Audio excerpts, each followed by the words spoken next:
Good morning, আমি মামনি, তোমাদের সবার প্রিয় ওয়েলনেস কোচ। এই কথাটা অনেকবার আগেও বলেছি।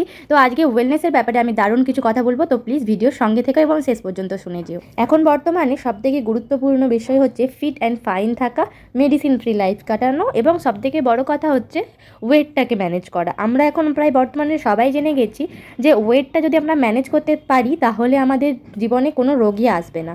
যেমন ধরুন সুগার, প্রেসার, ডায়াবেটিক্স, মেয়েদের পিরিয়ডসের প্রবলেম, আরও নানান কিছু।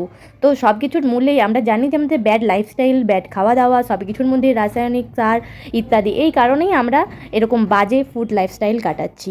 আমরা জানি যে ওটা খেলে আমাদের ক্ষতি হবে, তাও জেনে শুনে আমরা খাচ্ছি। কিন্তু যখন আমরা সলিউশন দিচ্ছি যে একটা ভালো হওয়ার সঠিক উপায়, তখন তোমাদের কাছে খুব কস্টলি মনে হচ্ছে।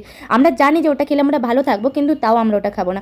মানুষের চিন্তাভাবনা ঠিক এরকমই হয়। যখন বাইরের ফুচকা, রোল, বিরিয়ানি এগুলো মুখের স্বাদে খাওয়া হয়, তখন একবারও ভাবে না এটার কোনো সাইড এফেক্ট আছে কিনা। কোনো ওষুধ খাওয়ার সময় ভাবে না এটার কোনো সাইড এফেক্ট আছে কিনা। বিভিন্ন জিনিসে মানুষ একবারও ভাবে না, কিন্তু যখন প্রশ্নটা আসে ভালো জিনিসের, তখন সেটা গ্রহণ করতে ভীষণ ভীষণ কষ্ট হয় মানুষের। তো আমি বলছি তোমরা একবার ভাবো যে তোমাদের শরীরের দাম বেশি না এই নিউট্রিশনের।